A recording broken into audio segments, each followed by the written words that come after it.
दोस्तों, खिलौने तो सबको पसंद आते हैं, खास तौर पे छोटे बच्चों को। पर क्या हो अगर टॉयज या नॉन लिविंग थिंग्स में चेंजेस आने लगे। एक ऐसी ही डॉल की कहानी आज मैं इस वीडियो में बताने वाली हूँ, जिसके नेचुरली बाल बढ़ते हैं। दोस्तों, मैं आपको बता दूं कि बाल बढ़ना, नाखून बढ़ना किसी लिविंग थिंग की चीज है, यानी वह चीज जो जिंदा है, केवल उन्हीं के बाल और नाखून बढ़ते हैं। लेकिन एक डॉल जो कि नॉन लिविंग थिंग यानी जो जिंदा नहीं है, उसके बाल कैसे बढ़ सकते हैं? आखिर ये डॉल इतनी रहस्यमय क्यों है और क्यों आज भी दूर दूर से इस डॉल को लोग देखने के लिए आते हैं? ये डॉल जिसका नाम ओकीको है, इस डॉल के रहस्य का राज क्या है? इस डॉल का नाम सुनते ही लोगों की रूह क्यों कांप उठती है? आखिर ये ओकीको डॉल कौन है और ये इतनी भयानक क्यों है? तो चलिए शुरू करते हैं आज की इस वीडियो को।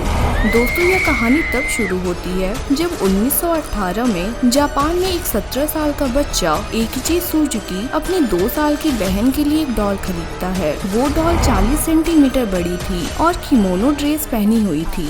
उस डॉल के बाल काले थे और सिर्फ कंधे तक ही थे। जब सुजुकी अपने घर पहुंचा तो उसने अपनी बहन ओकीको को ये प्यारा सा गिफ्ट दिया और उसकी 2 साल की बहन इस तोहफे को लेकर बहुत खुश हुई।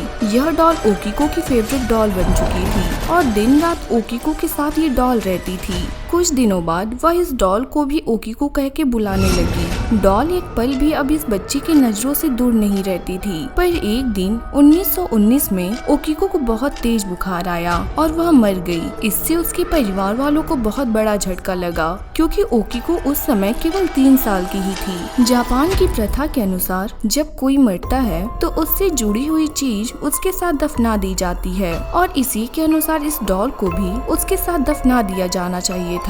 लेकिन ऐसा नहीं हुआ। कारण कुछ भी हो, उस डॉल को उसी कमरे में रख दिया गया। घर वालों के लिए याद में ओकीको की आखिरी निशानी सिर्फ ये डॉल थी और इस डॉल को भी ओकीको अपने नाम से बुलाया करती थी। इसलिए घर वालों ने इस डॉल को अपने पास ओकीको की याद में रख लिया। कुछ दिनों बाद सुजुकी ने ये नोटिस किया कि डॉल के बाल तो कंधे तक थे, पर वह अपने आप कमर तक कैसे हो गए। घर वालों को भी यह बात बहुत अजीब लग रही थी। घर वालों को लग रहा था कि शायद यह एक भ्रम है, इसलिए उन्होंने डॉल के बाल काटकर कंधे तक ही कर दिया जैसे पहले था। कुछ दिनों बाद इस डॉल के बाल फिर से अपने आप बढ़ गए। घर वाले इस हादसे से बहुत डर गए थे और उन्होंने 1938 में नए घर में शिफ्ट होने का फैसला लिया। घर वाले इस डॉल को अपने साथ नहीं ले जाना चाहते थे, पर साथ ही साथ ओकीको के प्यार में इस डॉल को छोड़ना भी नहीं चाहते थे। इसलिए उन्होंने इस डॉल को इवामिजावा एक मंदिर में छोड़ दिया और पुजारी को सारी बातें बता दी।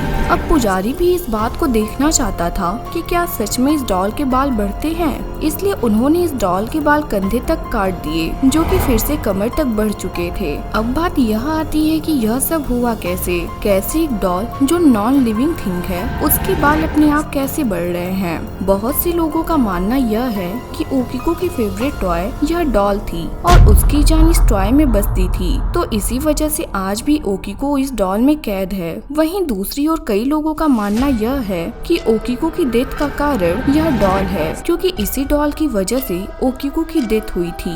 इवामिजावा टेम्पल, जो कि होकाइडो जापान में है, वहाँ इस डॉल को ओकीको की याद में आज भी देखा जा सकता है। यह डॉल एक आम डॉल नहीं है, क्योंकि हर साल इस डॉल के बालों को काटा जाता है, जो कि कंधे तक आ जाते हैं। बालों के लगभग घुटने तक बढ़ने का वेट किया जाता है, जो कि लगभग 1 साल में हो जाता है और इन बालों को फिर कंधों तक काट दिया जाता है। इस डॉल ने आज तक किसी को नुकसान नहीं पहुंचाया और ओकीको की डेथ को सिर्फ एक इत्तेफाक माना गया। दूसरी तरफ ओकीको की डॉल के लिए उसके पेरेंट्स ने रिक्वेस्ट की थी कि इस डॉल को नुकसान न पहुंचाए या डिस्ट्रॉय न करे, क्योंकि यह डॉल ओकीको की आखिरी निशानी है। तो दोस्तों, यह थी ओकीको डॉल की कहानी और आज की हमारी इस वीडियो में बस इतना ही। आपके बहुमूल्य समय के लिए बहुत बहुत धन्यवाद।